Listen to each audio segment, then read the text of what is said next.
As I start changing, my eyes put a filter on everything, and now everyone I see is blue and they stand out heavily from the environment. I start popping bitches in the mouth and doing all types of combos and shit.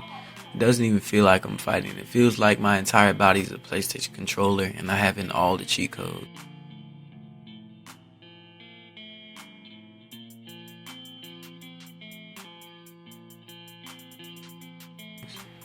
I dropped like 5 people in a row in one blow that knocked them down like dominoes.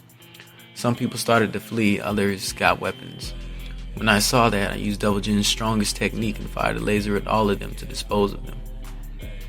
Then I used another one of his abilities to slam all their heads together. One person's left, a woman actually. She stands before me holding a pistol. I say, "Try me," extending my hand in anticipation. She pulls the trigger and I reverse the bullet's direction to make it hit her right in the ovary. Then I take the gun and put it in my back pocket. I think I've taken down everyone and I'm about to flee the scene and use my brother's refresh crystal to return everything to normal. And everyone will just think they had a bad dream. But my paranoia is tingling and I feel someone swinging at me.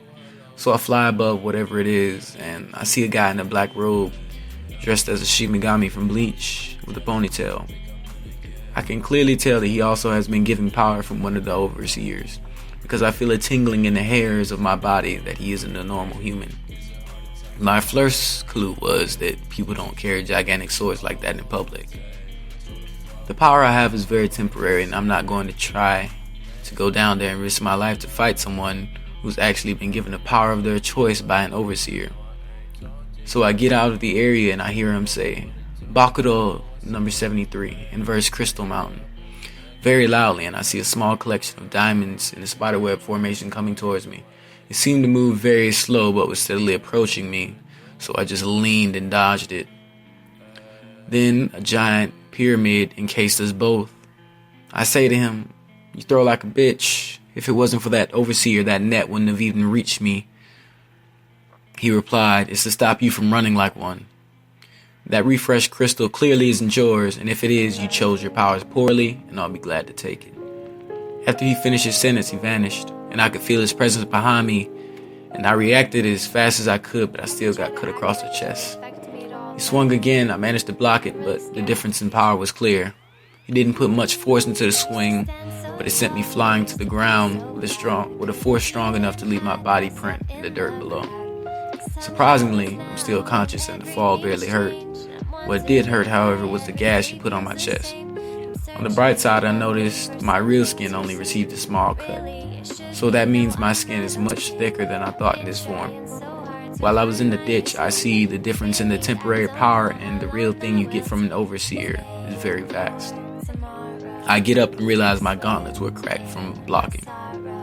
In the distance, I see him gathering energy with his sword raised for something I assume is going to disintegrate my devil form. Despite my thick skin, so I prepared for the worst, make a dash towards him and start gathering all the energy I had left to send whatever he was about to throw right back at him. He yells, "Solid Sonic Strike," and launches a blade-shaped green wave attack that's about as large as the house that we're fighting behind. I'm about half healed as I had a realization. In this moment, I noticed that this wave will do more than burn away my transformation. It'll probably hospitalize me if I take it head on.